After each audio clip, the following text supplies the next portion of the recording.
First story is titled, Am I the a-hole for refusing pay for college for a child I have no legal obligation to anymore? For the sake of length, I'll try to stick to the facts and keep it brief.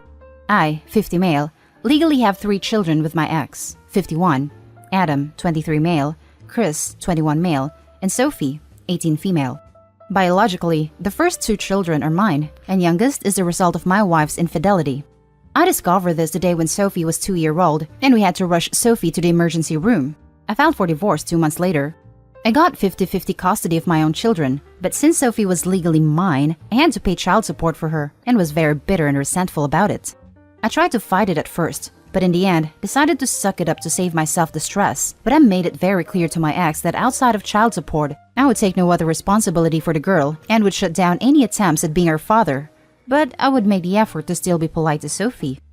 After some time, I learned to trust again and remarried a wonderful woman who made it very clear that she and her daughter were a package deal. I accepted this and did everything I could to try and be there for my stepdaughter, Katie, 17 female. Aside from typical ups and downs, I would say I managed to make a great family life for myself. We'd have family nights. I attended most after-school events, took my family on fun vacations, and put my sons through school and paid for their apartments and cars. They were on their own for gas money.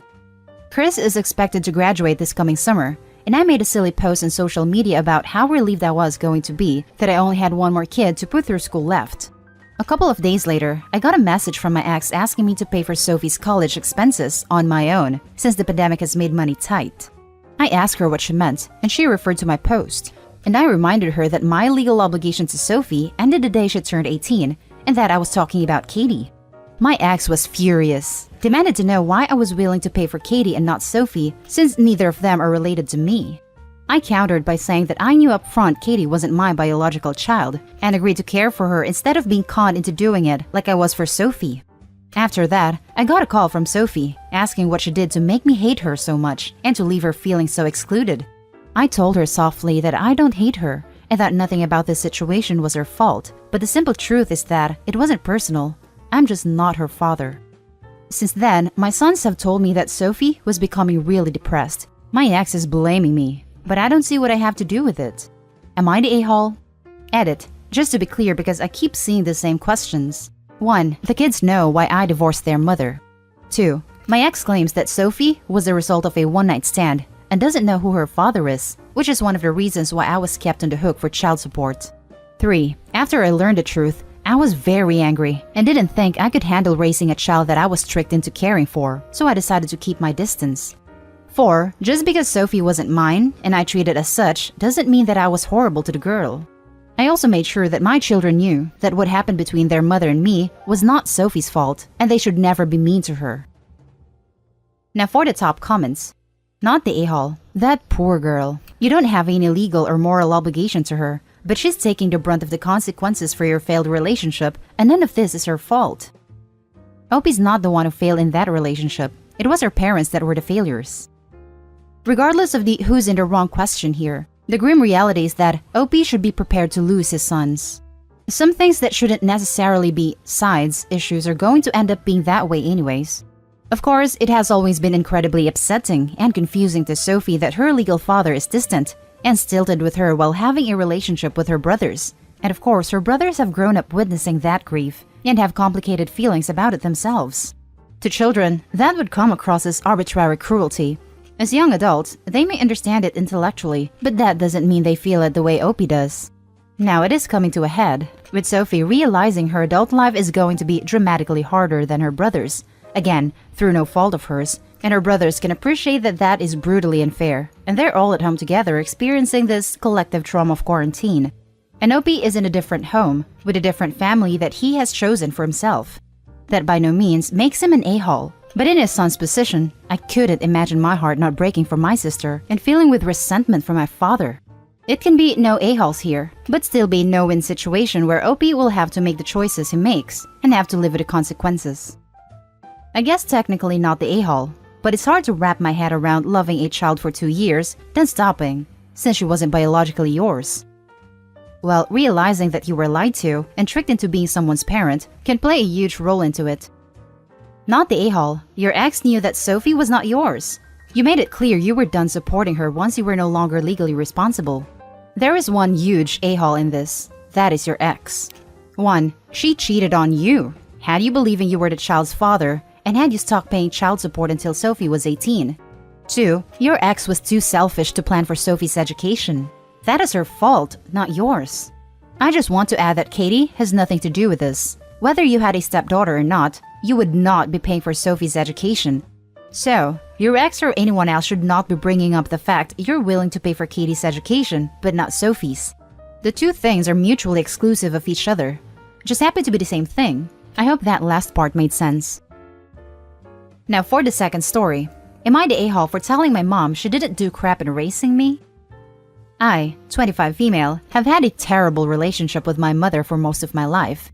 She has been pretty abusive emotionally throughout my life, doing things like taking away my bed so I had to sleep on the floor, locking away groceries so I had no food, giving away all my clothes to my younger sister, not letting me date or hang out with friends, etc. The rest of the family acknowledges she hasn't treated me well, but doesn't think she was abusive, and that I could have handled things better by compromising more.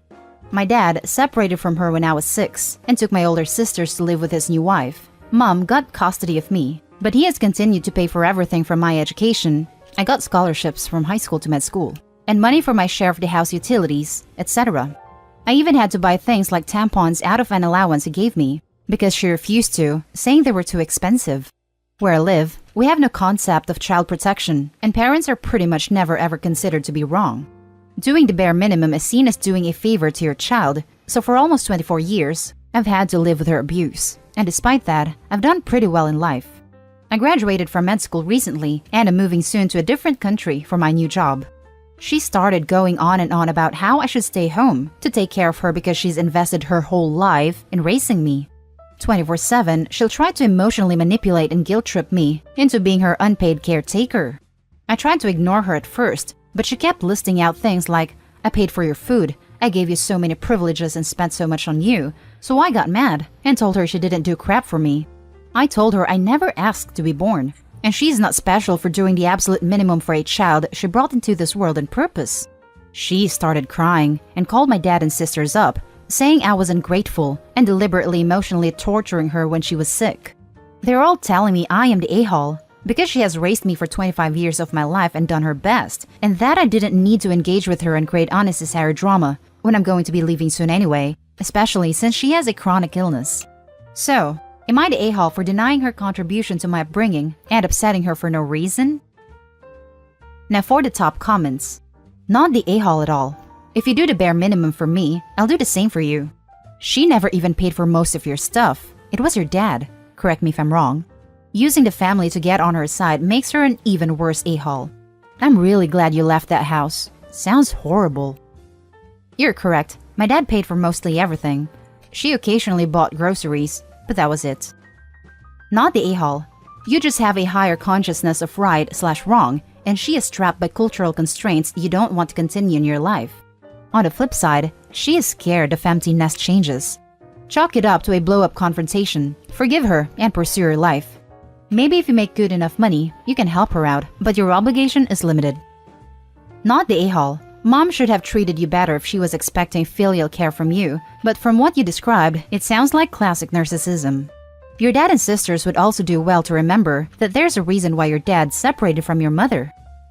Not the a-hole. The sooner you can get away from this toxic family, the better.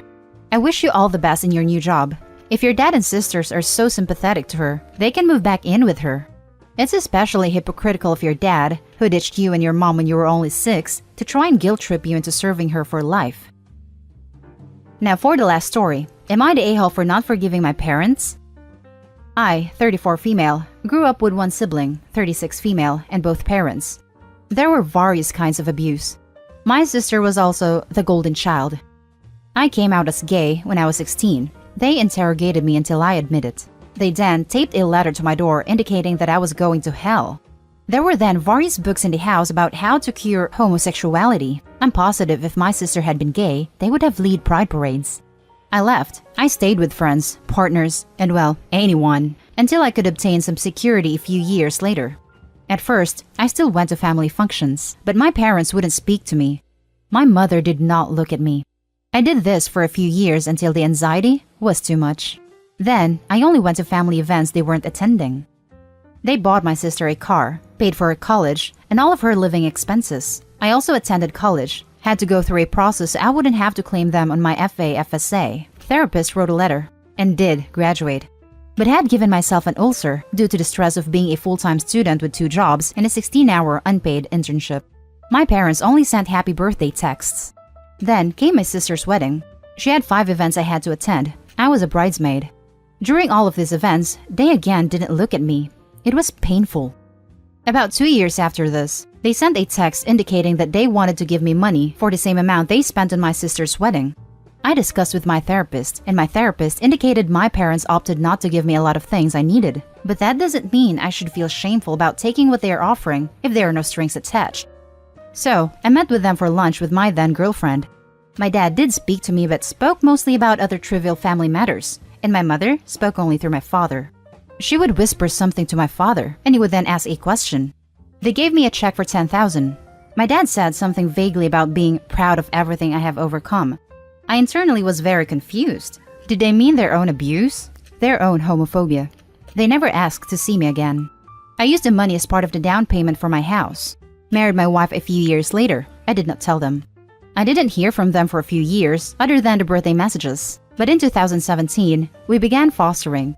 We took placement of a very sweet 14-month-old boy we adopted when he was 2.5 years old. I should mention my sister is child-free by choice.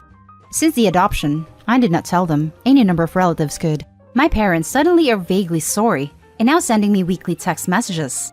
When I eventually indicated I felt this was only because of my child, they reportedly stated they didn't even know I had a child. They, however, not asked my child's name, age, how he came into existence, etc.